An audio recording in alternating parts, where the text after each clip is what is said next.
Now, this behind the scenes will be a little bit different to the previous two. I'll be going through the animation chronologically and highlighting any key things that I think are worth mentioning.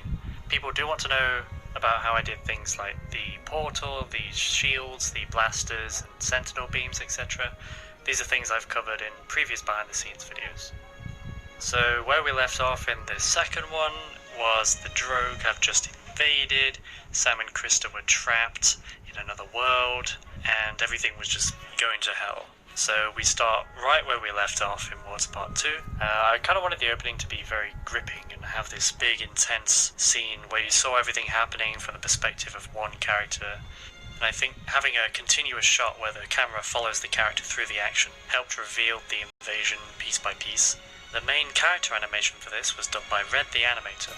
It was really cool to see how he managed to give her such a unique run cycle and have her slip over and slide on the ground and have her startle when the lamppost falls under the street. It turned out really well.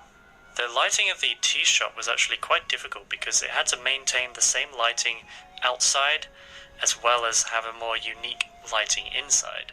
Eventually I just ended up using some 2D planes that were emissive to cast some light, and then had some fake volumetrics inside, like the lights were casting down.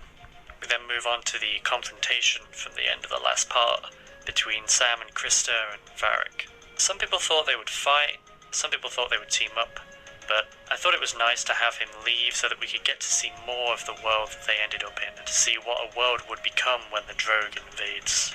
But the main reason to have him leave was he was taking them to what was a giant derelict fortress.